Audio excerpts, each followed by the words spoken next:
Hello and welcome back to Football 301. Special day on Football 301. Big day on Football 301. It's trade deadline day.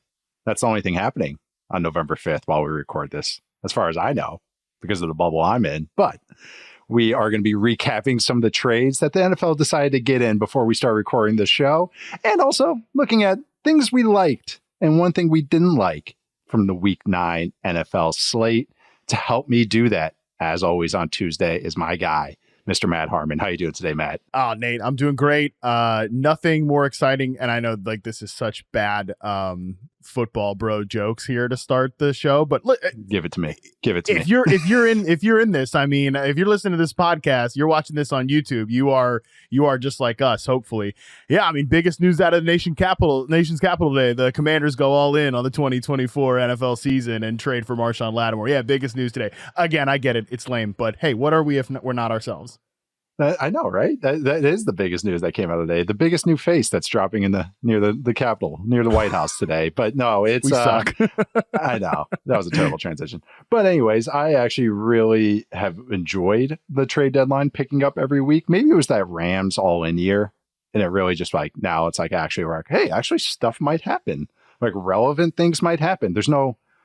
Oh, again, I don't know how about your NBA references here. I was going to say, there's no Sheed to the Hawks and then to the Detroit Pistons happening, but there are some interesting moves, some teams that are like, oh, we're kind of quasi doing this. We're kind of quasi pushing it. So we're going to go over a couple of those trades, not a couple of them. It felt like 20 of them happened, but a few of them that we think were the most interesting. We're going to start with a team that is really anointing themselves at the top. I don't want to spoil some of the things I like, but that's the Za'Darius Smith getting traded to the Lions from the Cleveland Browns, going for a 2025 fifth-round pick and a 2026 sixth-rounder. Za'Darius Smith to the Lions. We're going to say, do we like it? Do we not like it? Maybe a thought on all of it. Is this a thumbs up or thumbs down for you, Matt? Yeah, thumbs up for me. I think what this tells us is that the Detroit Lions obviously view themselves as the favorites in their conference. They should. Yeah. I think there's actually a pretty Nate. We're gonna re-rack our top 10s. I think next week or in a couple of shows. Yeah, next week. Hopefully, week 10 provides us some clarity here because I'm not even sure who the second best team in the NFC is right now. But I think clearly the Detroit Lions are at the top. They should be. They were my Super Bowl pick. They were my their best defensive player is no longer in the mix. Got to remind. I'm going to say it every show. Find a way to say it every show because it was going so well. The Aiden Hutchinson Defensive Player of the Year. Obviously, Za'Darius Smith's not about to come in here and produce that type of production, but I think he's still a good player. Maybe not in his prime anymore, but certainly probably the best edge rusher they could have gotten right now. So this again just shows us that they view themselves as a top tier contender, and they should. Yeah, this is a serious move, and a move that it's not serious in an investment they make. This is totally worthwhile, but also just the type of player. Za'Darius Smith is going to generate pressure. That's what he does. He is a very nice complementary piece, like not an ace pass rusher. No ace pass rushers are ever going to truly be out there, but a secondary pass rusher. And I mean that as a huge compliment for a defense that really is what it is right now. As far as Aleem McNeil can get some heat, some different guys can step up at different moments. Now they just got another guy. When you don't have maybe that ace out there, let's just get a bunch of guys that generate pressure and something good will happen. And how aggressive they play on defense, all the man coverage. So I'm going to talk about it in a little bit, but I love this for them. It makes total sense. Player fit, even his play style. He's so, he goes hard and plays tough, so Dan Campbell's going to love that. Like there's no softies on that team. And so I just love this. I think, like you said, the Lions are the class of the NFC right now. There are some other interesting teams in their division and some other teams kind of, coming up the ranks, but it's them at one. And then I feel like a drop off to everybody else. And, along with the Chiefs, probably two of the best teams I feel about. So makes total sense. Like the player, like all this. And really, this is what you kind of need to do if you're going to make a push. So yeah, good move by the Lions here. Going on to one that's a little more curious. Maybe this team's been shopping around for a receiver, what feels like for about 5 months now. I feel like every receiver, remember Brandon Ayuk saga? I'll try to forget. I wrote a whole article about his fit with the Pittsburgh Steelers, who managed to trade for Mike Williams for a fifth rounder. The Steelers also made another trade for Preston Smith defense or outside linebacker, defensive end, edge player from the Packers for a 7th rounder. But I'll start with the Mike Williams thing. We know who Mike Williams is. Ball winner, kind of got squeezed out with the Jets. He didn't run the red line, as Aaron Rodgers made sure that all of us knew. Didn't run the red line, made a mistake there, and I think that was kind of his exit door was being built. But Matt, when you look at this trade, we'll start with the Williams trade. Thumbs up, thumbs down. What are your thoughts about it?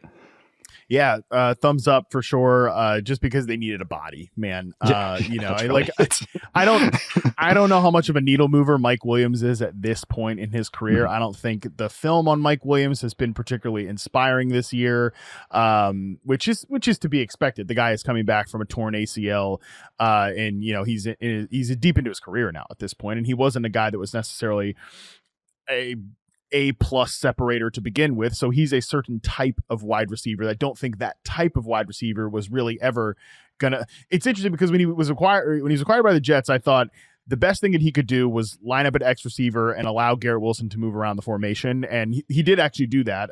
But the problem is that he just wasn't offering anything at that X receiver position. And I don't really think that type of wide receiver fits with the Aaron Rodgers, like timing based offense. What it does fit with, though, I think is what the Russell Wilson Pittsburgh Steelers are going to be. I mean, there it is. This what this tells us, Nate, this trade tells us that the Steelers are going to lean all in on the just bombs away offense with Russell Wilson. I tweeted this as soon as this came out, like just 4 verts, baby. The George Pickens, Mike Williams on each side of the field, 2 just vertical ball winning X receivers. Like I know the real hardcore George Pickens people actually have hated this comparison, but I've always kind of compared George Pickens to Mike Williams, and same play style. I think Pickens is a little bit more flexible and bendy and freakier, but I think Williams is also a bit more of a consistent contested catcher of the football. But again, we're talking same zip codes of wide receivers here.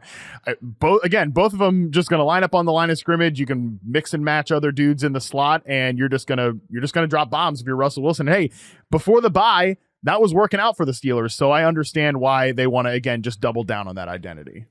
I always use the term "at you" run game. This is an "at you" pass game. There is no over you pass game. Yeah, over you, on top of you. Like there's no mistake of how they're going to come at you. This is going to be a lot of bully ball runs and a lot of bully ball passes. Like that's what this team is built. I mean, it's fine.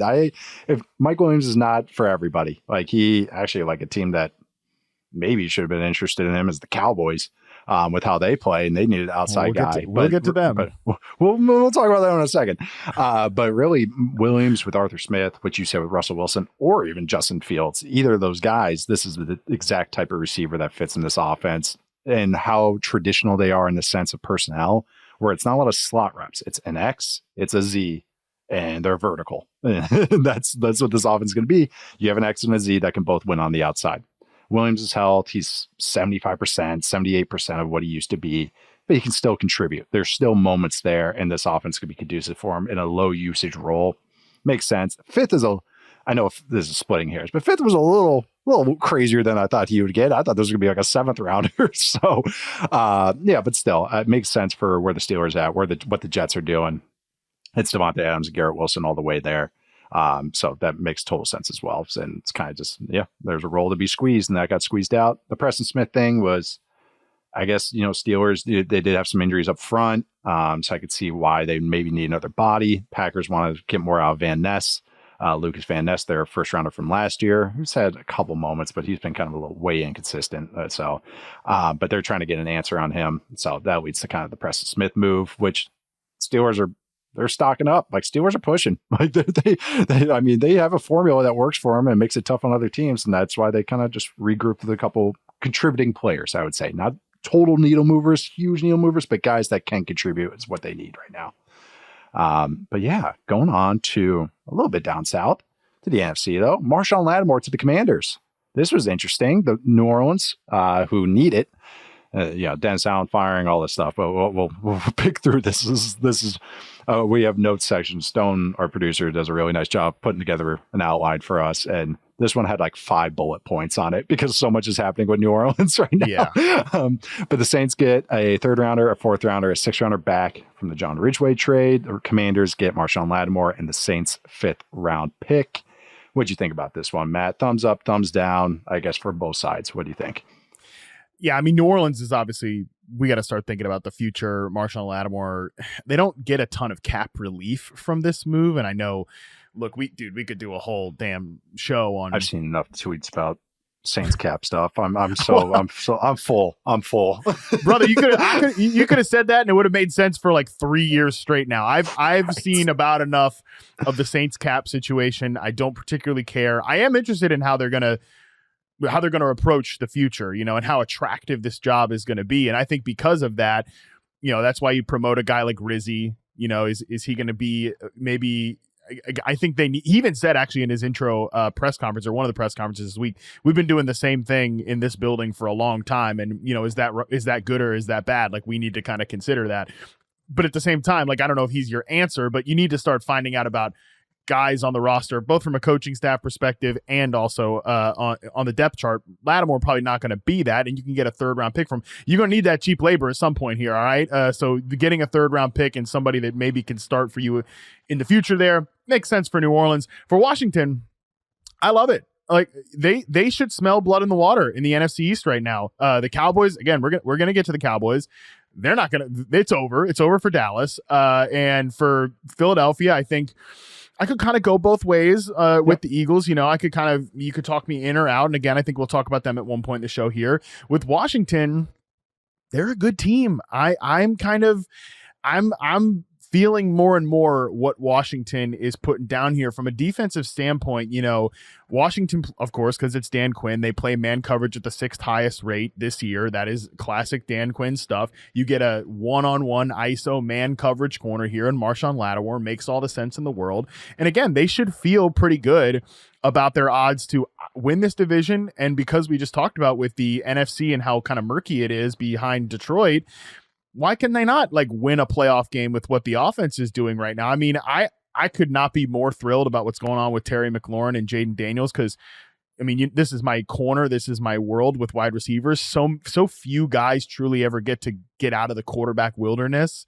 And a guy like McLaurin has been in the quarterback wilderness maybe harder than any receiver I can remember. I mean, he's been on the Allen Robinson trajectory. He's been on the, we saw what happened. Robinson finally got the quality quarterback and it was too late. So this has not happened with Terry McLaurin here, who career best touchdown rate, career best EPA per target, career best yards per route run, career best catch rate. He's averaging 17.8 average depth of target against single high coverage this year, because the plan is they're going to account for our run game.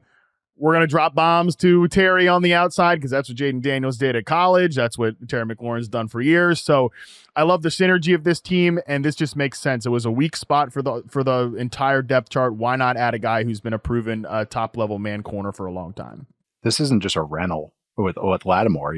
They still have him under contract, I believe, for 2 more years after this. So it's that's another thing too, is where this Commanders team is. No matter what, picking in the back half of the first round, it looks like, gonna most likely in the 20s somewhere. Sorry, I'm not going to give you 32 or 31 Commanders fans, but I'll give you the 20s.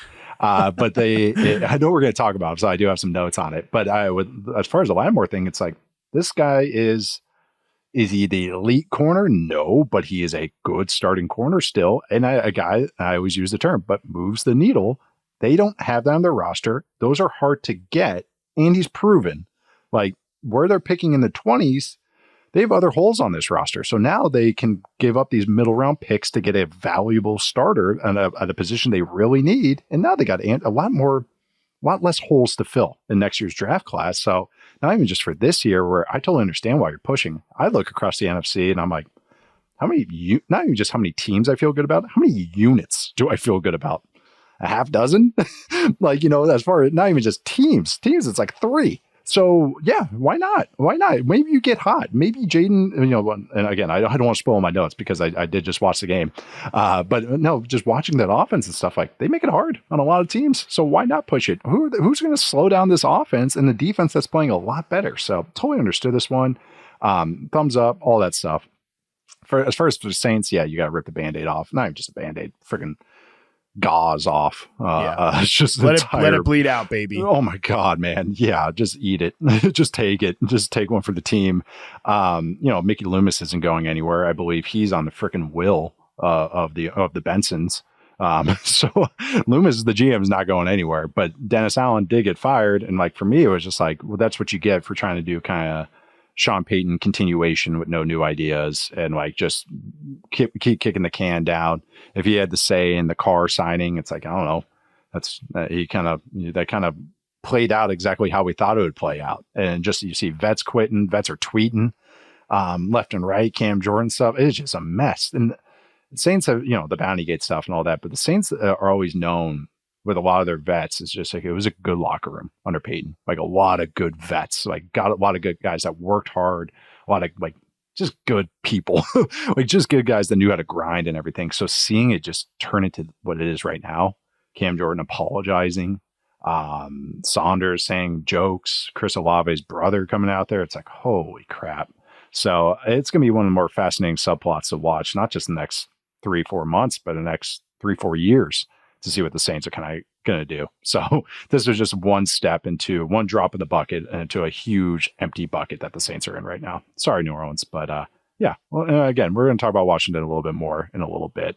Going to another team that feels like an empty void, the Cowboys traded for Jonathan Mingo for a 4th rounder. You start here. I want to hear you. I want to hear you on this one because I know I have some opinions on this, but you go. I'm going to give you the floor. Well, let me throw your question. Let me answer your question with a question. Would you like me to start positive or would you like me to start negative? Go positive because I actually want to hear a spin on that. All right. Well, number one, maybe the best transaction the trade the Panthers have made in the last 3 years. Hey, go. Yeah, maybe. I mean, maybe. I know they did acquire the most important offseason acquisition in Deontay Johnson, but they now ended with up the Ravens, so that might still stick. And also, I mean, they got more draft pick compensation for freaking Jonathan Mingo than Deontay Johnson. That one. Try to make that. I mean, they traded away their wide receiver 1 and got less draft pick compensation for the guy that had fallen obviously behind Johnson. Their 1st round pick this year, Adam Thielen and Jalen Coker, Holy Cross UDFA. So he was like the 5th receiver and was playing behind David Moore even this week. So again, I mean, make that math work in your head. So good on the Panthers. Good move. That's a good start. Contracts do matter. I get contracts, that. Man, I guess, but like, let's hear the other side of this. Yeah, well, okay. So, but to keep it like a little bit of a not silver positive lining picture on Mingo, but silver lining is I would say that I know Mingo's efficiency metrics are horrible. He has not been a positive impact player in the NFL at all at this point. I would also argue that he was completely misused by the Panthers staff last year. We've talked about Mingo previously on other shows, Nate. That's a guy that I thought when you watched him in college, like he was definitely a candidate to move into the slot and be like a power slot player. And at the very least, if you're going to use him on the outside, have him be off the line of scrimmage and have him run right routes over the middle of the field, yards after catch opportunities, things like that. Everything I just said there, the Panthers last season basically did the opposite. They wanted to be like a vertical wide receiver, which there was no evidence on his college film that he could do that. So, and it's crazy because they drafted him with such conviction, like a project receiver high in the 2nd round, and then just kind of threw him into the deep end. It's a little bit similar, but not. It's a little bit similar to what the Chargers did with Quentin Johnston in his rookie year, where again, no evidence would. Yeah, very, very similar. But again, I mean, I don't think that he's a guy that on film ever was like, well, the film was not good, so it just. What are you going to do there? You're going to like roll cater for a guy that's not performing well, but maybe, okay, he goes to a new team. They like to do 50-50 stuff with CeeDee Lamb. Maybe he gets more slot reps. He moves around, all that stuff.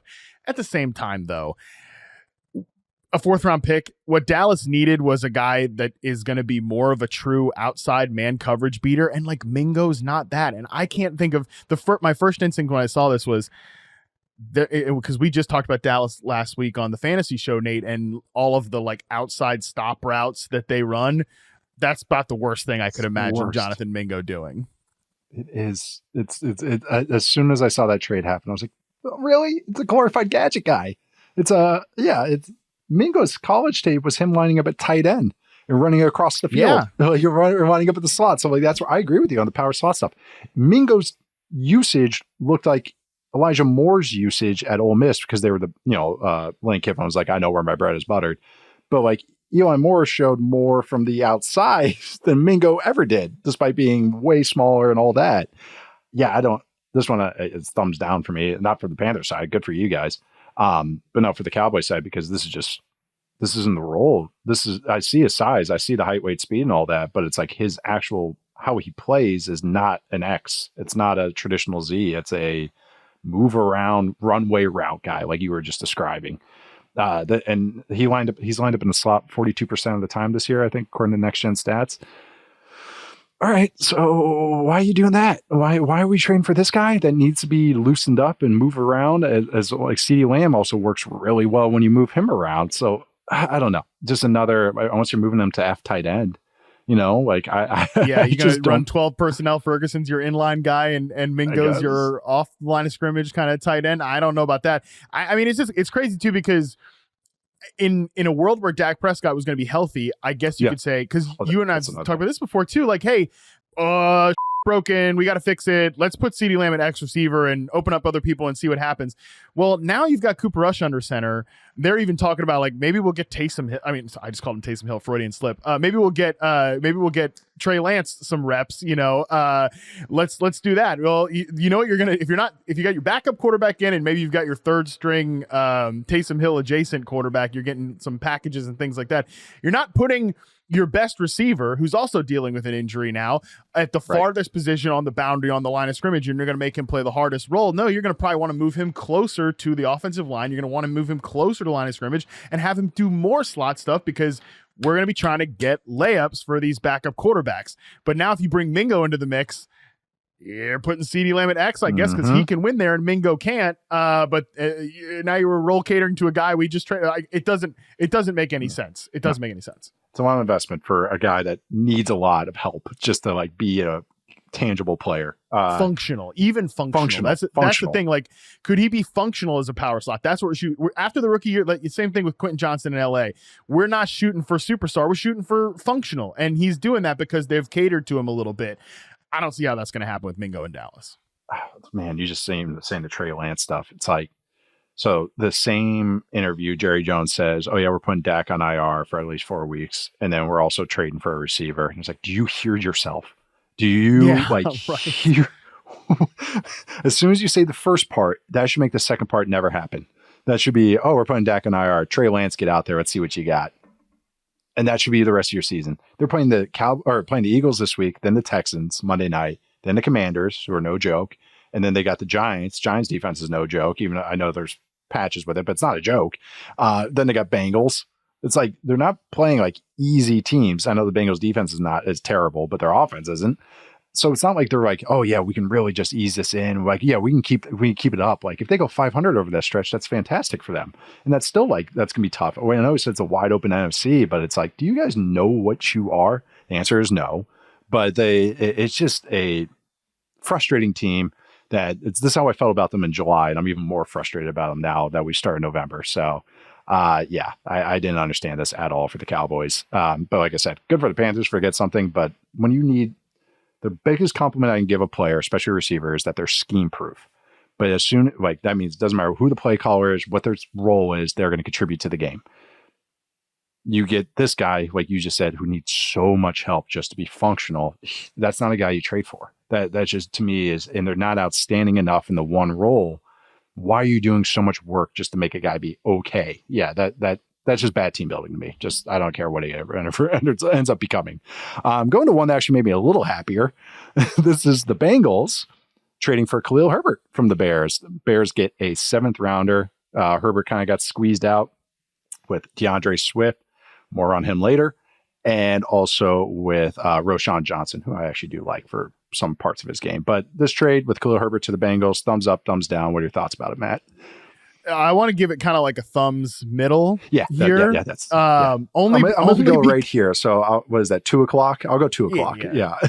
That sounds right. Yeah, 2:00 thumbs this year. And the only reason I'm not all because like you trade a 7th rounder for backup running back, and like who cares? And a guy that I think has been good at times, and you just put Zach Moss on IR, and he might miss the rest of the regular season with a neck injury. So it made all the sense in the world.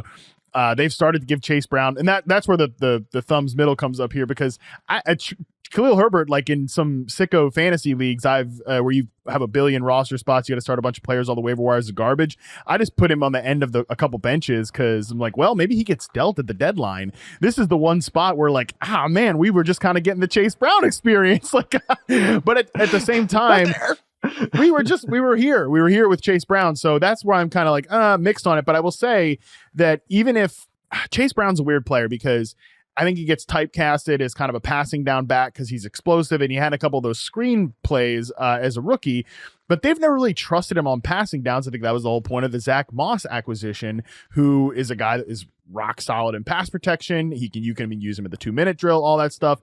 That's not really who Khalil Herbert is either, though. He was kind of phased out on passing downs for Roschon Johnson, who's really good in that area of the field. So I'm kind of curious how this split ends up working. The one part that makes me excited about it, though, is that the Bengals have, I think, really tried to find like a explosive but also a consistent element in their run game, especially in their zone run concepts. And in 2023, Herbert had 4.9 yards per carry on zone runs. Thank you for 5.73 yards per carry on zone runs in 2022, which actually didn't really square in my head because I envision him more as like that at you type of runner because he runs with a lot of pop and power, but statistically he's been good on these zone runs. So we'll see. I maybe he actually ends up at times like being more of a closer for them when in the rare moments that their defense ever does allow them to have leads.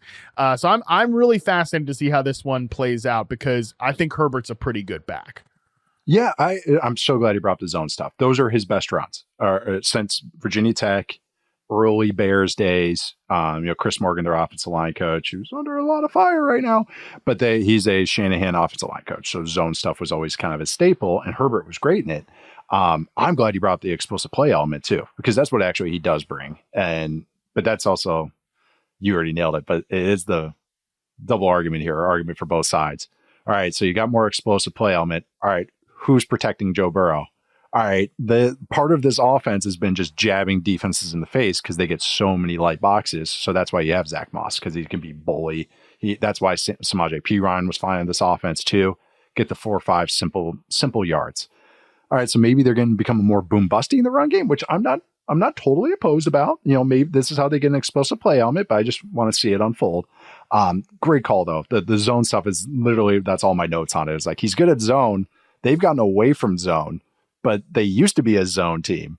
So are they going to get back to that? Like, very fascinated to see how this works, but I liked it. I'm with you about 2 o'clock thumbs up. I liked it. I just want to see maybe how it fits perfectly in Cincinnati, but do not like it. Great double negative. That's why I'm the host. All right, going on to the next one. One actually, because I think they're my mascot team this year, or I'm the mascot for this team this year. The Cardinals acquired Baron Browning for a 6th-rounder. Any thoughts on this one? I think it's just some interesting juice for a defense that needs some pass rush juice. That's how I look at it. Yeah, I mean, maybe he can be the 17th player to get a pressure against the Bears. It is pretty rough. Oh boy, yeah, we'll get to Chicago, but yeah, I mean, with Baron Browning, it makes sense. Just add somebody who can maybe give you another body against the in the rush game here, because they're coming off this great pass rush performance against Chicago. I think that says more about Chicago than it does Arizona. The Cardinals are just a funny defense because they throw out some weird, funky stuff, but a lot of times it doesn't work. But then when it works, like it did against Chicago, it's so cool to watch. I mean, our guy Shane Waldron was swimming. We talk about like young rookie receivers or quarterbacks, whatever. Like, oh man, you could see their head swimming. You could see the entire Bears off, like definitely in Shane Waldron, like what do I do against this? Like all this, no plan against pressure. So yeah, you get another guy in Browning here to get into the mix. I think that's interesting. And again, kind of similar to with Washington here, the Cardinals should feel a little bit of, why not us? I mean, Washington, I think, is definitely a better team, and they're in a better, easier division, I think, to win. But at the same time, I think Arizona has a clear identity, even if everybody wants to obsess about their passing game every single week. They have a clear identity as a run-first team. Why not try to push a little bit here at the deadline? It's just a 6th-round pick for Baron Browning. It's not like the Marshon Lattimore move, but they should fancy themselves as a team that has a shot in the NFC this year. Yeah, their schedule's letting up. They go from one of the toughest schedules to one of the easier schedules, and they're playing good ball. Like you said, it's a run-first team. low usage pass game, but they're controlling a lot of games. It's fun to watch this team kind of cook when they are rolling. And yeah, they need some juice on the defensive front. It can't be all smoke and mirrors like they are. They are getting some reinforcements and a lot of guys playing well for them, but it's still like you said, it's as boom bust as you can get on a defense. It's like, and like you said, they can get hot like they did against the Bears or even at times against like the 49ers, the second half of that game, the Dolphins game. Like they can make it really tough, but this is a guy to, okay, our design isn't great. Can you at least win a one-on-one? Can you at least win instantly? And so some of this funky stuff doesn't get gashed and everything. So I like this for them. They don't need more young players. Like Browning's young, still on his rookie deal last year. I think it was rookie deal, but they need players. Like they don't need more dart throws. They've had enough day 3 picks. They need guys that are at least, above replacement level players. And so Browning's one of those. Last one, wrap it up. Tre'Davious White to the Ravens for a couple 7th round picks. Sure. Yeah. What he's I'm sorry, Tre'Davious White just, he's had injuries. This guy just on the downslope of his career. Ravens need bodies. I guess that's really all I got for this one. Yeah, sucks because he was such a great player, obviously in his prime, good. that's just been totally derailed by injuries. I can't get out of the lasting image from his Rams tenure, if we want to call it that. I can't get out of my head is him getting, cooked by Jameson Williams in week 1. He bites so hard on the double move. He has to like tackle him for the interference on that play. So great player in his prime. I don't know that he's going to do anything for a Ravens team that does certainly need help in the secondary. Yeah. And for the Ravens, it makes sense. Just get another body out there. And it's not that big of an investment. At least he's somebody, and so that's how I kind of look at it. Yeah. And the Rams is just like, they're going with the full youth movement. I'll talk about them in a little bit. So they're probably like, we're not getting this out of vet. Might as well just trot out another young guy and just see how it works on the back end there. But yeah, trade deadline. Thank you. Thank you for some stuff to talk about for a good half hour. That's nice. Sometimes it's just like a couple things. So we're going to take a quick break and then we're going to get back to some things that we liked from week 9. All right, we are back with some things that we liked from week 9. I remember the assignment this time. All right, Matt, what was the first thing that you liked from week 9? Yeah, kind of tough because this guy's team lost the game in week 9, which good start. Don't like that. That being said, Liam Coen is one of the things I like coming out of week 9. And yeah. I don't think it's his fault that they lost that game on Monday night. And we'll come back to that in just a second. But I love an offensive coordinator. For one, I've liked what Liam Coen has put on film all year. I love the way this team is designed. I love the way I really like the sequencing of plays. There's very few times where I'm like, we're running this right now, any of that stuff. It just feels very connected. This is a team that also obviously has run the ball a lot better than expected this year. Not against Kansas City last night on Monday Night Football, but generally their run game has been better. But I really think that, look, it was worth asking the question after Mike Evans and Chris Godwin go down against Baltimore. What are we going to get now? Because when I've thought about this offense, I've thought the thing that they do best is we've got one of the best wide receiver duos in the NFL and these two guys have, I would say, very different and also very singular skill sets. There's not a lot of dudes in the NFL like Mike Evans. There's not a lot of dudes, even if the power slot archetype is one of our favorite wide receiver archetypes, and there's more and more of them proliferating around the league right now. I would still say that Chris Godwin is even unique in that archetype just because of what he does from a run game perspective, what he does after the catch. He's so explosive, and he also beats man coverage too. He's not just one of these zone beating slots. Oh my gosh, yeah. Yeah, so very singular wide receiver types that are also great players. It was worth asking, all right, those guys go down, like what do you got? Over the last 2 weeks, again, I know they've lost both games, but at the same time, I think that the offense has still flowed really well, and it's the way that Liam Coen has approached replacing Mike Evans and Chris Godwin. For one, there's no replacing Mike Evans, and there's really no replacing Chris Godwin with one of the wide receivers on the roster. But if you just look at the target distributions in the last 2 games for Tampa Bay, Cade Otton leads this team with 21 targets. Number 2, great call by you. You nailed it. You're like, hey, so just so everyone knows, we're trying to figure out where all the targets are going to. Jalen McMillan, Trey Palmer, all this, and Matt at the end just finally goes, what about Kate Otten? That's exactly what's been happening in this passing game, but go on. Yes. Well, yeah. And I mean, I think when he leads the team with 21 targets, Bucky Irving's 10. He's second place here. Our guy Sterling Shepard is 9 targets. Rashad White, 9 targets. Yeah. Out routes to Sterling Shepard. That was just, it was so great that Sam Schwartzstein tweeted that to us last night. And then it was just all over the game last night. Great timing. But that's kind of the thing here. I think Sterling Shepard, I said this when we talked about it, is their best wide receiver. And that's really like not, I love Sterling Shepard. He's one of my longtime pet players, but yo, dude, it's 2024. And if he's your best wide receiver after injuries, that means the rest of the room is problematic when we're talking about like got Ryan Miller and Trey Palmer and Jalen McMillan and all these guys. And yeah, back to the Kate Otten thing, what really clicked with me, and I think it was mostly looking at that even before like the Godwin injury, he was their number 2 player on screen targets in terms of the wide receivers and tight ends. And you just think about it, like, I don't give a how often Jalen McMillan lined up in the slot. Like in college, there are probably 0 reps of him doing Chris Godwin power slot things back in Washington. So I think a lesser coordinator looks at this and says, all right, well, we've been getting so much production from the slot. We got to find a way to get another slot guy in here, and we're going to try to do that. I love the way Liam Coen has basically taken Kate Otten and turned him into a little bit like not saying this to be disrespectful, just because we're talking about like wide receiver versus tight end, but a little bit of like a poor man's Chris Godwin. You're still getting the same output in the run game from a blocking perspective. You're getting some after catch ability, and a lot of the routes, if you look what he's run in the last 2 weeks, it's a lot of these underneath routes. It's a lot of crossing routes over the middle of the field stuff where we're trying to make Baker a little more comfortable, even though he loves to throw the out routes and everything like that. So yeah, I just think it's an inspired usage for a guy who is not a star player, but is one of the most productive tight ends in the league right now. And again, I don't know that it's the Bucs are going to turn their season around or anything like that, but I'm very high on what Liam Coen has done. So I want to hear what you have to say about this, and then I'll give you my Liam Coen hot take before we move on.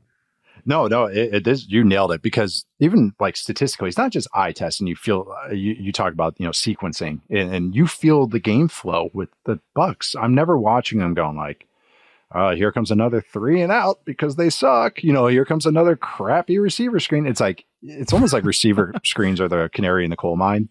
Like it's like, oh, if they're good at receiver screens, it's a good offense. Like it's kind of like because you flow it well, you know when to call them, like all those things. Maybe it's just because if you hang around McVay, all of a sudden you learn how to do receiver screens.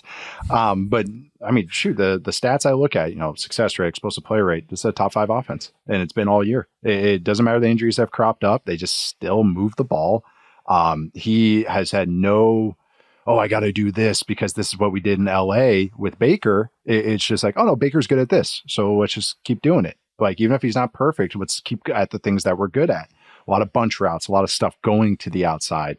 The Sterling Shepard thing turned in from a half sentence joke into like, oh my God, this actually turned into a thing. And it's like, that's just knowing your personnel, like knowing. Love it when the bit becomes real life. Love it when the bit becomes real life. That one. Just an offhand comment from us has turned like, oh, remember those Oklahoma teams? Like all of a sudden it's an actual thing. But no, the Kate Otten stuff. All right, he's a steady Eddie tight end. All right, let's use him. I trust him over what we're getting out of the receivers and everything. You're not just going, hey, it's 1-to-1 replace this. You kind of nailed it with just how the usage is going. So no, Liam Coen has been, I liked him as like some of the things he did at Kentucky and everything. It wasn't always like, with Will Levis back there was and one of the worst offensive lines you'll ever see in college. And they're trying to do some traditional pass stuff. And it's like, okay, but I understand why you're doing it. It's really nice to see him trust what his personnel is and figure it out. And God, it's good to see like Graham Barton out there when he's healthy and just the offensive line improvement, the run game improvement. There's just not a lot of bad plays in this offense. And I think that's a really good compliment. You can give them eye test, stat test. So I'm with you on this one all the way. I want to hear that hot take though. Okay, and again, this is a little bit of like take shopping. Should the Bucs just fire Todd Bowles and hire Liam Coen to be their head coach? Because here, there's precedent for this, by the way. I was gonna say the Bucs have done this before.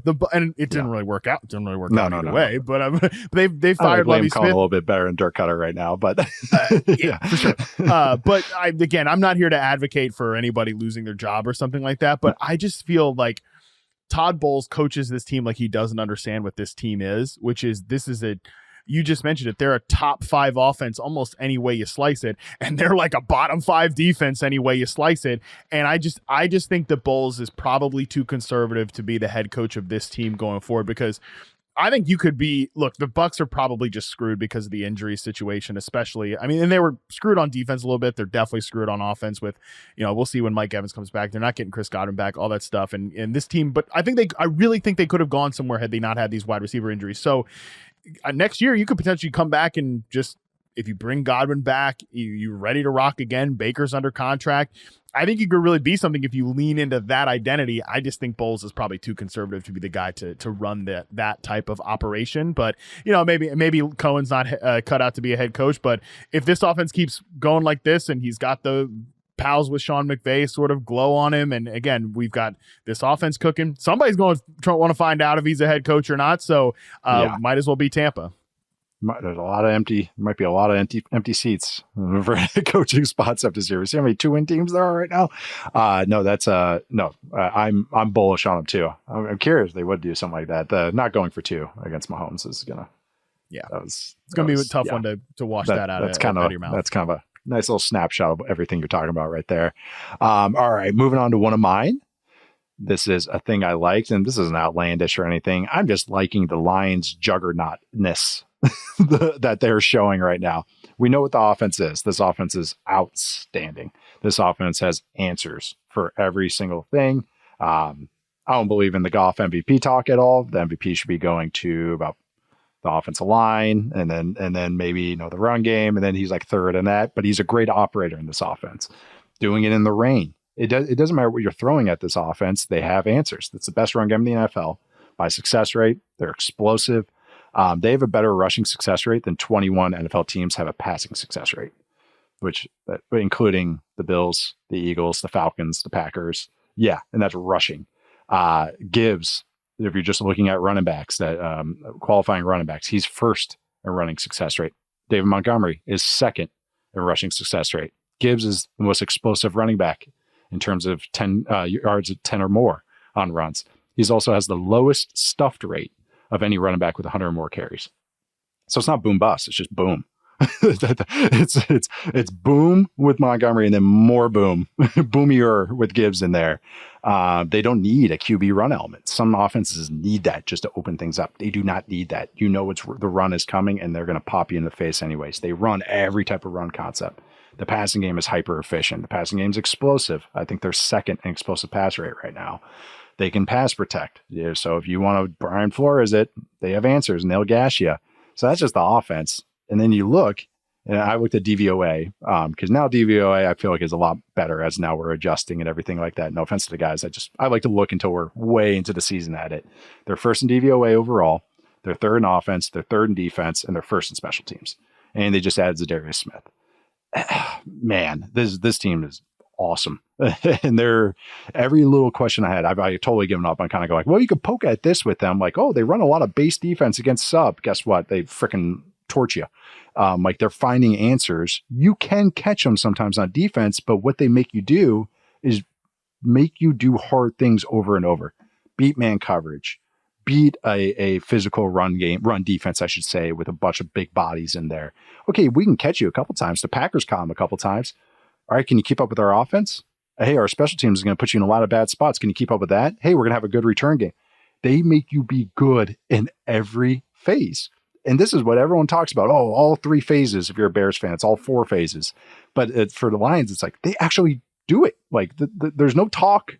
They actually answer. So stats, eye test, just scheme-wise, just everything I'm looking at with them, it's like, yeah, this team's freaking awesome. I know I'm not going crazy here. It's either 1 or 2 on everybody's power rankings right now. But man, it's just like, this is so real to me.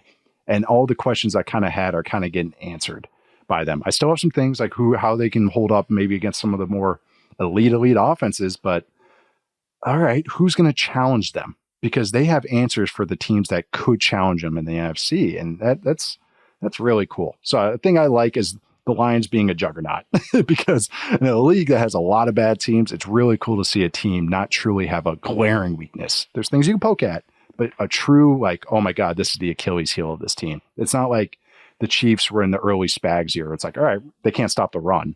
Like, so just run it on. Like, they can stop the run. All right, well, they give up explosive passes. Well, not really. They create turnovers. They can do that. They can get after the passer. Now they just add Za'Darius Smith. And then you get on offense, and they can just hold the ball, or they can gash you with some designer play with Ben Johnson doing his resume building every week. Like, it's unbelievable. I'm loving this team right now. And again, I'm not saying anything new, but man, we got to appreciate how complete this team is playing right now.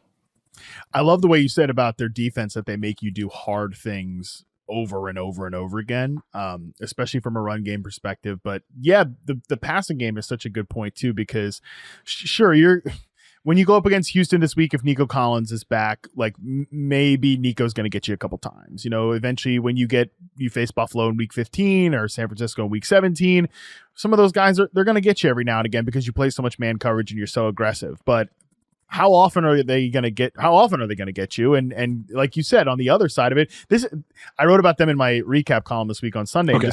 They're just such a clean operation. They don't beat themselves, and everything kind of flows together from what the defense does versus what the offense does. The perfect way to say this is that on the fantasy show, we do the panic meter every Monday, and someone wrote it about Amon-Ra St. Brown because he's scoring touchdowns at an insane clip, but he's averaging 58 yards per game this year, and he was at 94.7 last year. And kind of the question was, well, what's up with that? Also, can he keep scoring touchdowns? And what's up with that? And if you look at his usage, like target share, air yard share, all that stuff, like it's all the same. They just haven't really had to open it up to beat some of these teams lately because their run game is so good and the defense has caught up to the offense. But at the same time, you're telling me that at some point they're not going to open this thing up and absolutely smash a team in the passing game? Of course they will. So that's the thing about a great team, is when you have like a great player like Amon-Ra St. Brown, who's not as productive, but nobody really you shouldn't really care about it. Like, it doesn't matter. Number one, because all these guys are bought into what Dan Campbell is selling. Mm-hmm. And number two, like you have full faith at some point, because you've seen the passing offense operate, that they can open it up at some point, like maybe one of these games against Buffalo or San Francisco or something like that. Do you want Jared Goff dropping straight back 20 times? No, but it's like, the thing is, they have sound designs and they can do it. So like you said, it's just, can you get to that answer? It's, can you pivot to this? That's what playoff football is because teams just become so hyper specific on what you do well. So they just take it away. So now you have to do the other things. And are you competent enough in the other things? And it's like, every little question I have, like the only little question I have is what the Bucs did to them early in the year, where they brought some simulated stuff. No team has done it to them since, because they adjusted and they learned from it. And that's like, this is what the great teams do. Look at guys like Tim Patrick getting dropped into his offense. And it's just like, he looks solid. Like, this guy's been facing the worst injuries and was left for dead. And it's like, now he looks like, okay, it actually does some tangible things. But yeah, they don't beat themselves up. They average the fourth highest field position or fourth best field position. That means because they have a complete game. It's not because the defense is just kind of doing weird, bad things. They barely have to get the no huddle, but I know they can get the no huddle if they have to, because they just are so calm and do all these nice things. And it's just, it's just really, really, and they don't get penalized. So like you said, there's not a lot of mistakes and it's just a lot of good football. All right, getting on to your next thing that you liked from week 9. And this was you went back to the start of the week. Yeah. This one, the start of the technical NFL week with this one. What do you got that you like from last week? A couple of things here. Yeah. New York Jets passing game. And yes, I do feel Thursday night sometimes gets forgotten about, especially because now we're Tuesday in the next week. Also, you and I basically said, like, we aren't going to talk about the Jets anymore because they're so frustrating and all this stuff. And I know I probably said, how the hell are the Jets going to score points against the Texans defense that plays a lot of man coverage and heats you up from a pass rush perspective?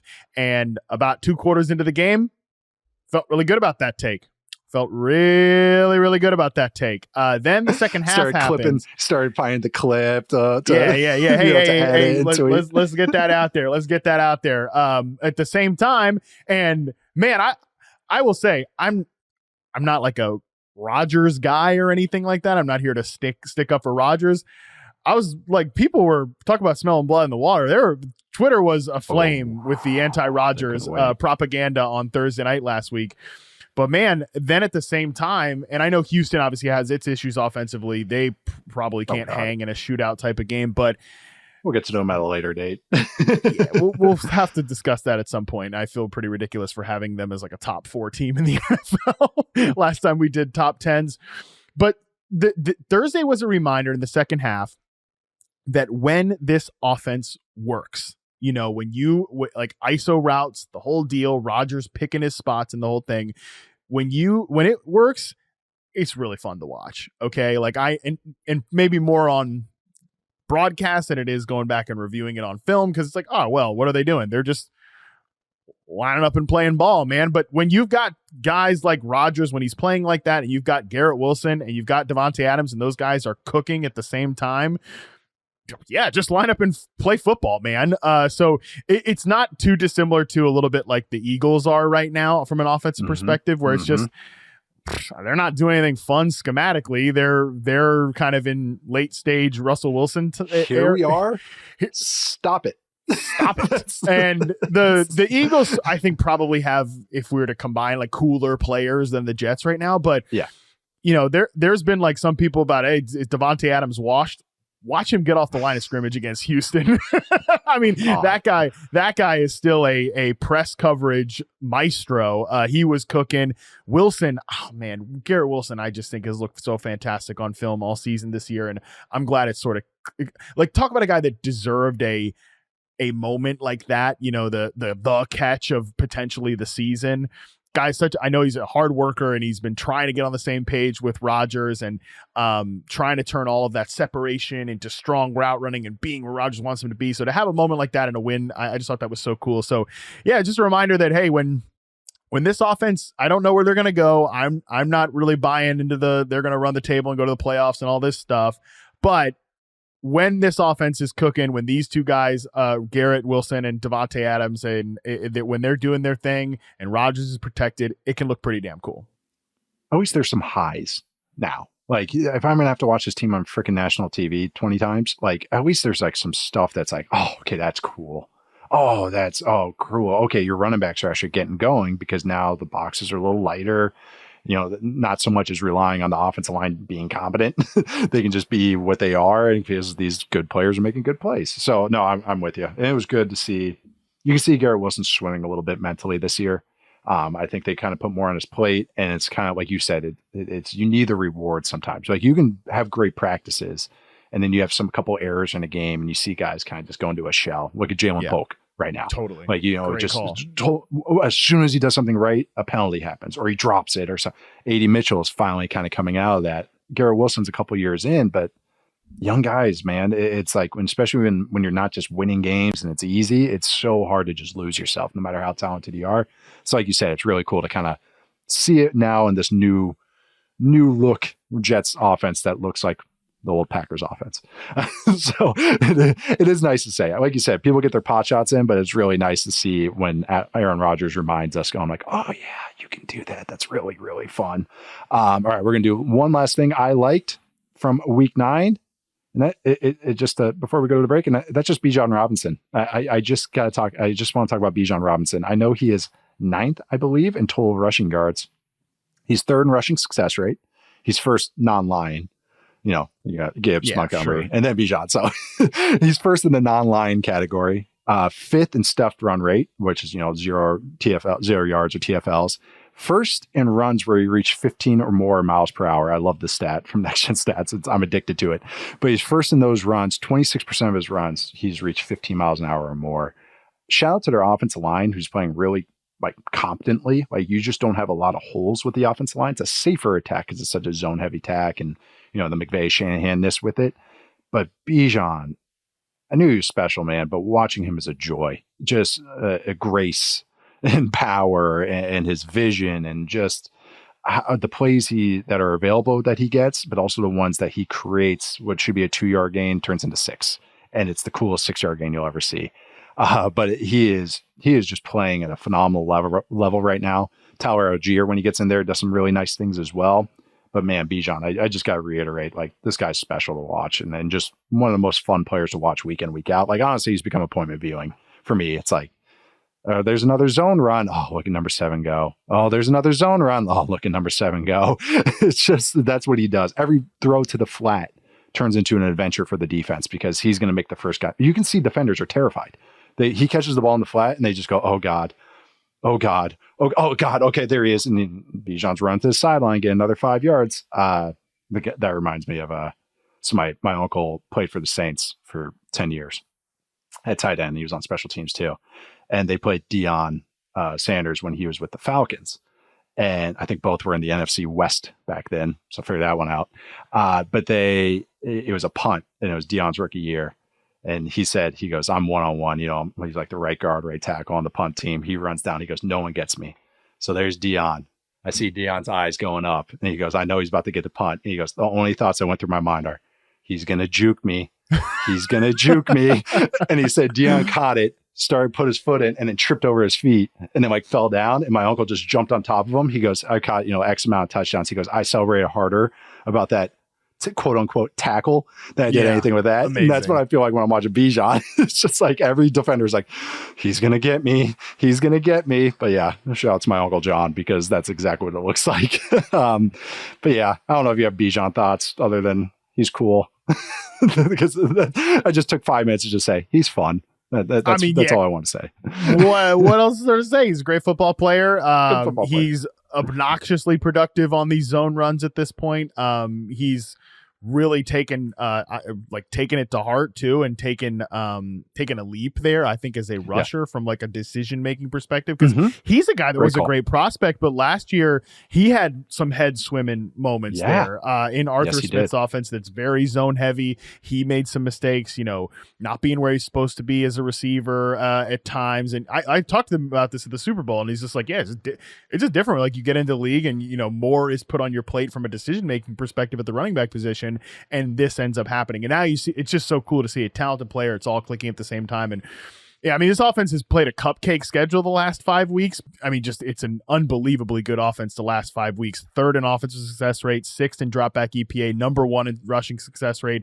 And Kirk Cousins is 5th in adjusted net yards per attempt just since week 5. Like I said, I know they've played the damn Bucks twice. They played the Panthers. Right. They played they've played a cupcake schedule. Those games are going to get tougher. But everything I've seen from a process standpoint with the players, the system, the play calling, everything leads me to a lot of faith that I think this team can still be very good. 8th overall in combined rushing and explosive play rate, sex rate, just overall in the whole season. No caveats with that. So they're trending in the right direction. This is what you hope for if you're a Falcons fan. It looks really good right now. All right, we're going to take one last break. One thing we like, one thing we didn't like, and we'll wrap it on up. All right, we are back, and I just realized what your last thing that you like is, and I'm very excited for you to talk about it. So, Matt, what was the last thing that you liked from week 9? Yeah, talked about the Chargers offense last week. Let's close the loop and talk about the Chargers defense, baby. Let's do it. Jesse Minter, baby. Yeah, Jesse Minter not going to be the Chargers defensive coordinator too long. I don't think. And this defense is really fun. I really especially enjoyed watching them against Cleveland because I'm trying to find like the right way to say what it felt like, but they just read them like a book, basically. I think the Chargers from a pass game standpoint. This team plays a lot of cover 6, a lot of cover 4, and they play a lot of zone, they play a lot of 2 high, and that was just perfect against Jameis. They knew right where they needed to be. And obviously Jameis is Jameis. He's going to giveth, he's going to taketh. He was doing a lot of giving against the Chargers. But to me, it wasn't just like, oh, Jameis is doing Jameis stuff. It was, no, this defense had a great plan for that particular offense. They were on the routes. They were consistently... They had that offense stopped up all day from a pass game perspective, and it has felt like that all year long. I think this is a well-designed and well-concepted offense, if that's a word, even if obviously Jameis is your quarterback. So to me, that's a pretty good check box for this Chargers pass defense. Yeah. I also thought this note from Next Gen Stats was insane about their run game. LA Chargers have allowed on Sunday against the obviously Cleveland Browns run game with Nick Chubb coming back, allowed just 38 yards on 15 designed rushes when lined up in light boxes in week 9. On the season, They have utilized light boxes against the run at the highest rate in the NFL, 66.2%, which makes a ton of sense because obviously they play so much coverage on the back end. Despite that, though, the fact they line up in light boxes, they were still number 2 in rushing EPA allowed going into last week's game. Like, that's nuts, man. The fact they're using all that light boxes, that's hard to do, and they're still smashing it up in the run game in that way. And again, so it's just a defense that communicates really well. It's funny because like I watch them play, I'm not at some points I'm not like, you know, you watch some defenses and it's like, all right, well, they've got this superstar and that superstar and all that. They're just a sound defense where everything is communicated really well. There's not a ton of like busted coverages or something like that. You know, Xavier Worthy's got him on like a long play at one point, but you know, what are you going to do? That's going to happen. That was just a speed play. Like it wasn't like a botch in coverage. Yeah. Right. Yep. And it's like Xavier Worthy's one good receiving play all season long. So like, I was wondering if we would get to him today. Did you know in college that that not only the hashes are wider, but the field's wider too? That's can't believe the NFL let the Chiefs, can't believe the Bills let the Chiefs get Xavier. Well, give me a freaking break. But anyways, positive here. Positive. The Chargers defense, I'm in. I think this is going to be the year where like the national media hops off the Chargers bandwagon because the roster is not talented. And I actually think they're going to be I just think they're a good football team this year. Like no, like they're good for this, they're good for that. No, they're good on offense. Jim Harbaugh is capital L in love with Justin Herbert based on everything he's saying, and he should be because Justin Herbert's crushing it, like I talked about last week. And this defense is good. So and they run the ball really well. Like you can't really poke a lot of holes in what this team does. They need to get better on the interior offensive line. But beyond that, like you can't poke a lot of holes in what's going on with the Chargers right now. I just think they're a damn good football team. A good defense and a good quarterback is a good formula, especially in a wide open AFC, or at least in the middle. I say the middle tier of the AFC is wide open.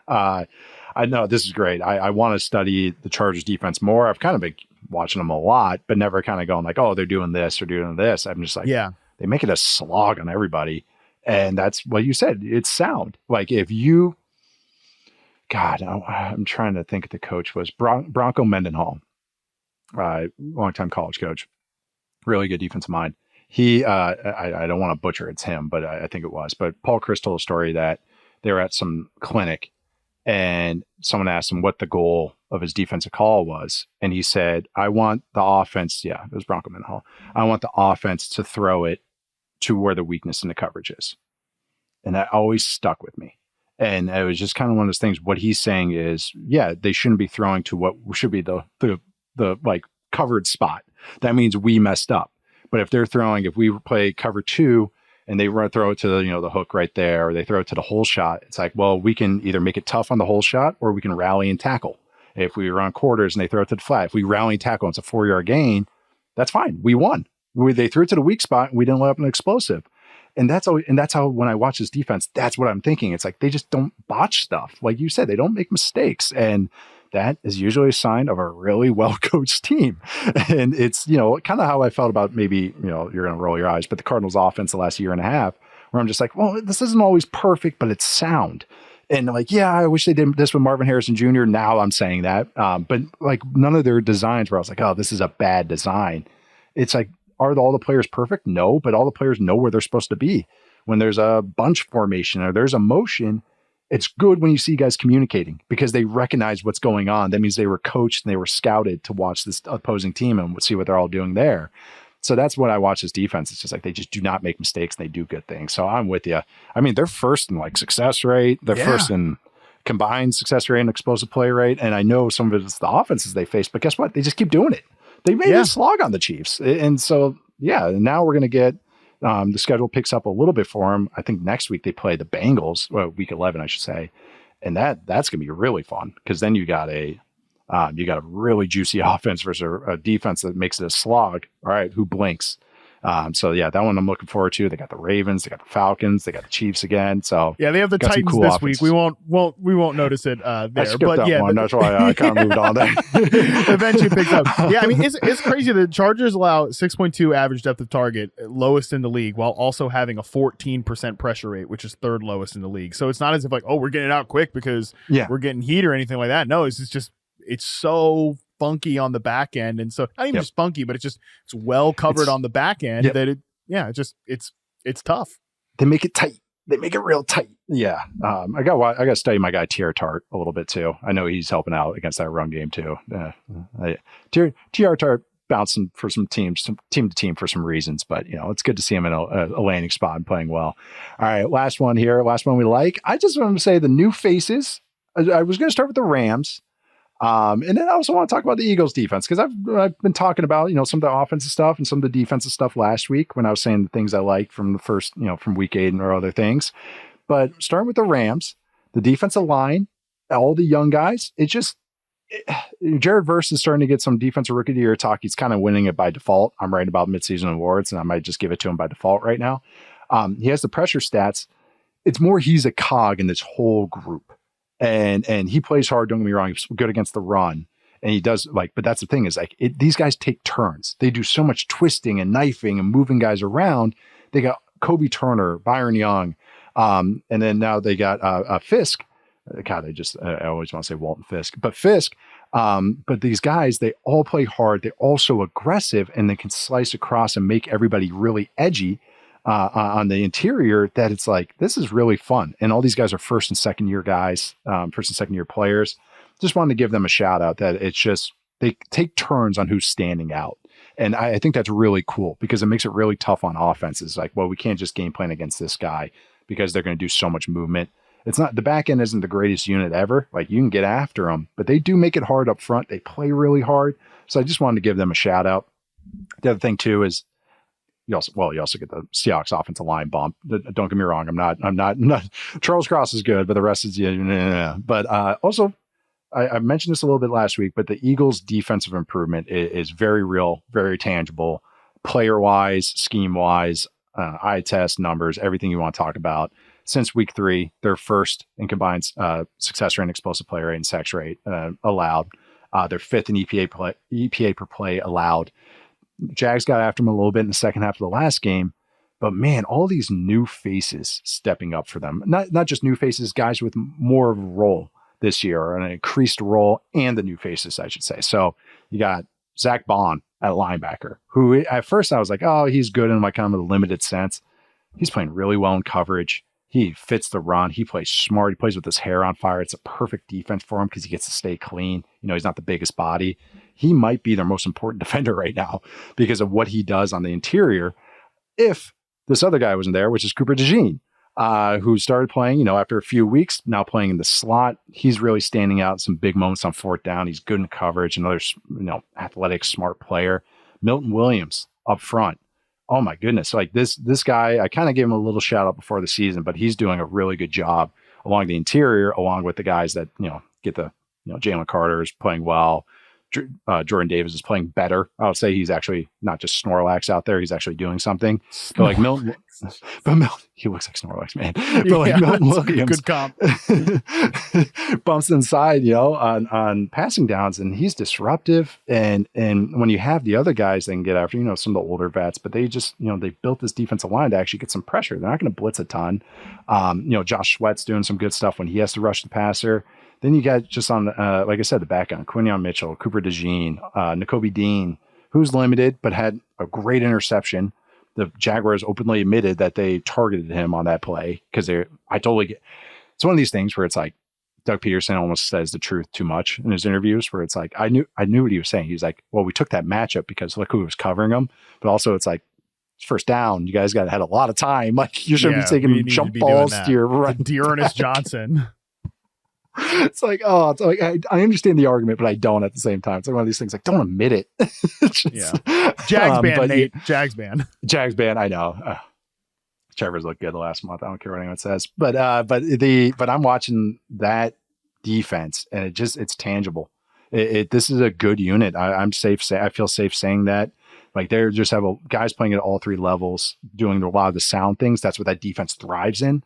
But then when they get singled up and they have to show up on third down as a pass rusher or a coverage guy, they're showing up well. And that's where the talent kind of comes in. So this is a nice mix of Fangio figuring it out. He always does. Dolphins defense last year in the second half before everyone got hurt went from awful the first month to extremely good for 6 weeks. And then they fell off a cliff. Fangio needs time to implement his stuff. And man, it's pain. I know we focus on offense, but this defense is really stepping up and it's been a lot of fun to watch. And they got a really fun one next week. Them against the Commanders. So that one I'm really excited to watch. And then they got the Cowboys this week, but whatever with that one. So yeah, Eagles defense, wanted to give them a shout out.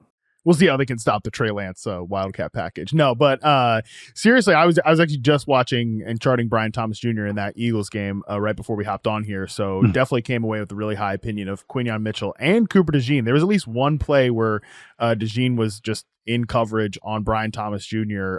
In the red zone or in the end zone, and I think Thomas is probably supposed to be the read on that play, or he's supposed to be one of the first two options there, and DeJean just has him blanketed. And, that's a obvious athletic advantage. Even if DeJean's a good player, and obviously not like a slouch athlete himself, it's still like a pretty big advantage for the 6'3" freak show wide receiver against 4-3 guy. Yeah, in the slot and running an out route. And DeJean again, there's no chance you're throwing that ball because he is not open. And Brian Thomas Jr. is a good receiver. I think he's gotten a little bit, like we were talking about rookie receivers and jumping the shark and getting a little overrated. I think at times he's gotten a little bit overrated this year because he's never been just like a true deal number one, but he's a big play threat. And especially Quinyon Mitchell, man, a couple of reps, Brian Thomas got him because he's a good player a couple of times, didn't get the ball. I don't know how involved he was supposed to be in the game plan because he came in, obviously a game time decision and stuff, but definitely created separation on routes. But then there's other plays in just press man coverage, which Thomas has dominated press man coverage all year, where Quinyon Mitchell got the better of him. So definitely two rookies that I think they hit on those picks. I did too. And it's good. It's good for me, or not good for me. It's fun for me when I see a guy like Milton Williams, because I was like, oh, you had some flashes. Oh, that's cool. All right. But when you get the full-time role, it's always different. And then now it's like, oh, wow, okay, you're still maintaining that play. And that's nice when you got youth and new and increased roles and everyone's playing positively. But yeah, Eagles are just, they look like the Eagles. It's like, this is a good team. It's nice. The NFC needs some of those. All right, real quick to wrap this up, what's one of your only least favorite thing, I should say, from week 9, or just anything on your mind? Well, the one I chose was one of many. So actually, we probably could have done a much longer show on things I didn't like. I actually had more what I didn't like than what I liked. Yeah. So. I'm glad you went with yours because I have some thoughts on yours. But the thing I didn't like the most from week 9, it's got to be this Jermaine Burton saga. I mean, come on, bro. I don't know how much you've seen of this or you follow this whole thing. Especially Nate. We just talked about this last week. We just talked about substitution. Well, yeah, that, and I was saying they're clearly going to need more of him because without T. Higgins, they have to do the thing where they bump everybody up a slot and it doesn't work. And they had just given him a bump in playing time last week where he ran over 40% of the routes for the first time all year. And all the reporting, like Paul Dehner Jr. from The Athletic and a bunch of Bengals people, have indicated that the plan going into this game was for that to happen, that they had built a game plan around Jermaine Burton to get him on the field and all this stuff. And then he's a game day inactive because he didn't show up to practice on Saturday. There are pictures, and look, this is internet stuff. There are pictures on the internet of him at a slot machine. Cause obviously the game was in Vegas. Wearing the same sweatshirt that he wore. Wearing the same sweatshirt to the game. And then a little bit, let me open up the wall of vulnerability here. I have always been someone I used to do shows with here at Yahoo once called me the oldest millennial because I have very strong feelings about certain stupid. Like I once went on a long rant about TaskRabbit, the app. I'm like, you're hiring people to do your chores for you. Grow up, America. Like, what are we talking about here? But pre-COVID, pre-pandemic, I had very, very strong feelings about what you should and should not wear into the office. Wear real pants. Don't be wearing shorts into the office. None of that nonsense. Come in, dress for work. We're here to work. Dress like you're going to work. So for Jermaine Burton to miss practice on Saturday, being called out at times for sleeping through meetings, to show up to the game on Sunday wearing pajama pants, not the best. Okay. No. No. We're here to work. You're already on the list of the coach. Burrow maybe is yelling at him on the sideline like, get up, don't be sitting on the bench because you're not even playing. Maybe don't show up in the damn pajama pants to work. I mean, come on, what are we doing here? So I know I shouldn't be frustrated by this because when somebody tells you who they are, believe them the first time. Yeah. And we know the deal with Jermaine Burton, but he's such a talented player and they really could use him right now. So I'm frustrated by it. I'm sure the Bengals are frustrated by it. Hated seeing this in week 9. It was and the thing was, if that was him at the slot machine, which it looked a lot like him, and also the same exact Bengals. That's the thing, it was team gear too. It was the military awareness sweatshirt that they wear. Military awareness, military appreciation. But I think we're aware of what the military is. But with Burton is that, if he's wearing the same sweatshirt, he probably reeked like cigarettes. Like that's the other thing too. You're talking about being cleaned up for work. He probably just reeked. And he's wearing that same sweatshirt on the sideline, the locker room. You didn't change into anything. That was just, like you said, they tell you what they are. Actually, I have a joke about this on my next segment. But they tell you what you are. You got to listen to them because, Dane Brugler, who I worked with at The Athletic, gets amazing character reports on guys. And that's all we talked about with Burton is everybody freaking hates him at Georgia and Alabama. And some of the dudes that have played at Georgia and Alabama, dudes meaning not only just great players, but personalities that have come through those schools. And they said, yeah, this is too much for us. Like that's because it's obvious how talented he was. Obvious. Like you watch him at Bama, it was like, oh my God. Oh, the film is so good. Yeah.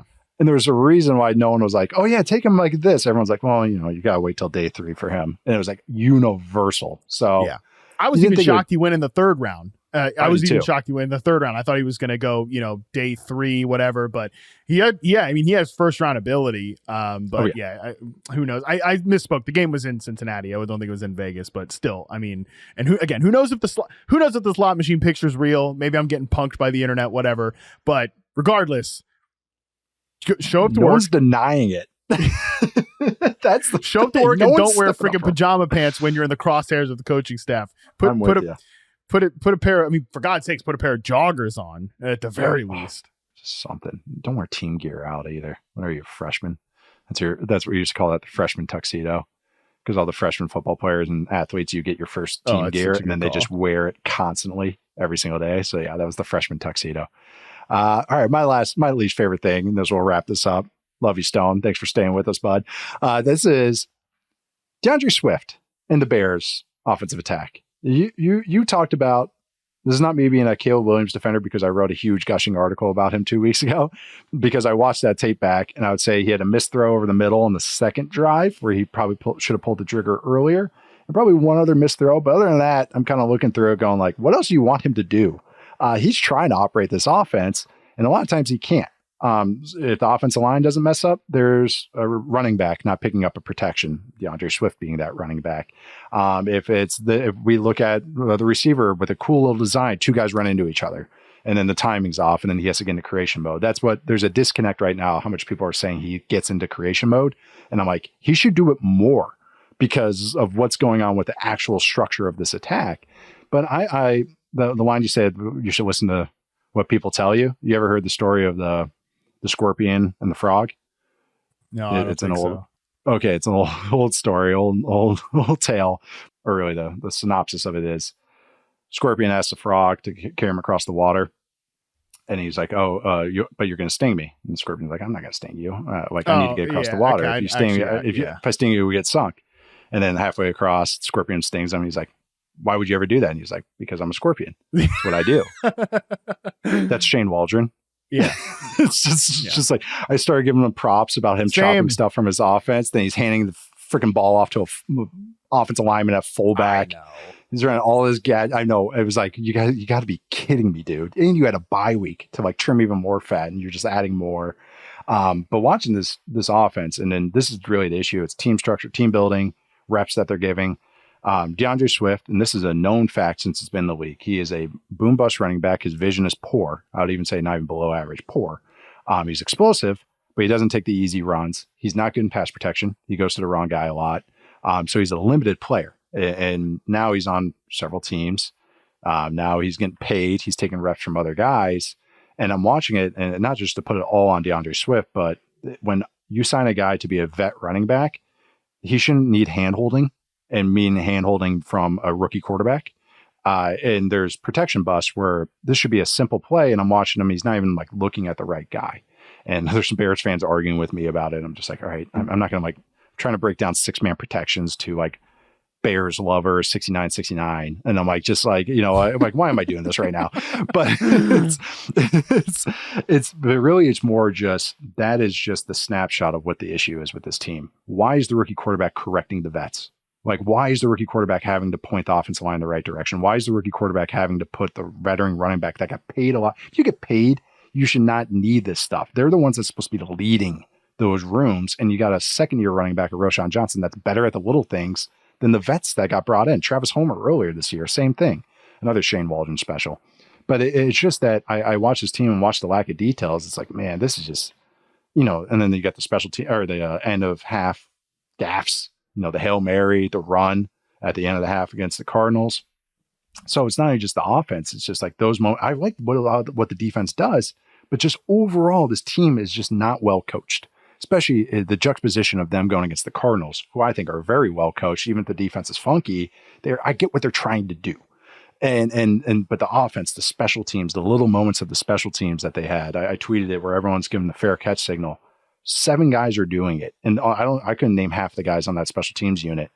You're telling me these guys can understand those things, but then the Bears starting defense can't understand end of game stuff or end of half stuff. That's just the entire team, and that the vets are kind of just like, these guys are like, want to be leaders and want to talk up. And it's like, you know, Cole Kmet wants to be a leader. I'm seeing him botch stuff too. It's just, I see Keenan Allen dropping passes and doing, misaligning on stuff. I'm seeing DJ Moore walk off the field, you know, being frustrated and stuff. It's like, what the hell are you guys doing, man? They have the same, they had a better record than the Cardinals going into that game. And you would think they haven't won a game yet.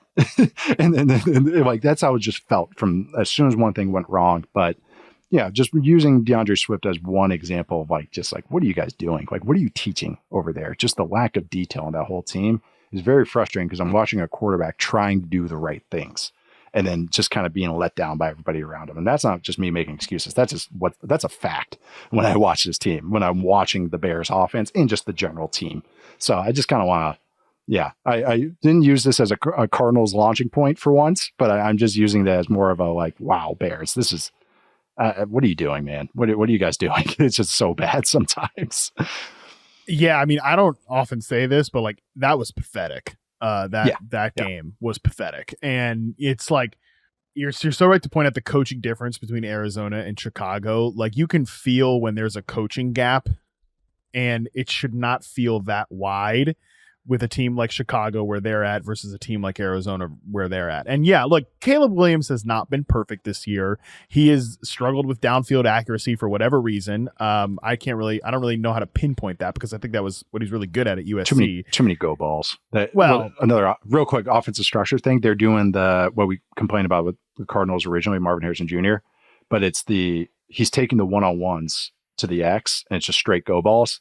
But it's like not DJ Moore running them. It's like, you know, Dunze or Keenan Allen and stuff. And it's just kind of like, I get what technically it's the right read, but sometimes just read it out. Like, just don't give that to him. Make him read out the zone concept. So sorry to cut you off. No, I totally feel you on that. And that's a really good explanation for it. And also, like, I would say that it just the way, and we won't get into too much of this, but yeah, the whole idea of just their receiver room is way too crowded. I think they've got too many egos there, and the whole thing, like, it's a lot on Williams' plate. So I'm with you. Pretty frustrating team to watch right now. Oh, all right. We got through it. Thank you, trade deadline day, for adding another half hour of this. You're welcome, Stone. But we're closing it out today. Charles is joining me on Thursday to preview week 10. We're in double digits now. I think we'll all be back next Tuesday, for a 3-man weave to do some power rankings, maybe some other stuff on there, but who knows? We give it another 100-minute podcast for Stoned at It. But I am Nate Tice. You can find me at Nate_Tice. Matt, where can they find you? What are you working on this week? I mean, Matt Harmon. 500 podcasts. Yeah, I was going to say the same as ever. Just a lot of talking and somehow can't stop talking. On Twitter, Matt Harmon _BYB. You'll be in the Fantasy Film Room tomorrow, and we'll see. We'll talk again. We don't know what we're going to talk about, but we'll get there. Hey, those props will keep hitting though. Man, just that's right. Flash fry props from us on Thursday night, man.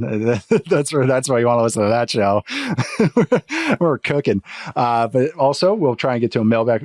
We will get to a mailbag question at the end of every show. So on Thursday, I should say. But send in those questions. We're going to answer one of those a week. Football 301 mailbag at yahoosports.com. Emails are great. If you want to send a voice note or video, that's even better. We'll get that up there. Subscribe to us, follow us, rate us 5 stars, pretty please. Also can watch us on YouTube on the Yahoo Sports YouTube channel. You can also follow Yahoo Sports on Snapchat if you're into that. Thanks to Brent Stone behind the scenes. Thank you all for listening. See you guys next time.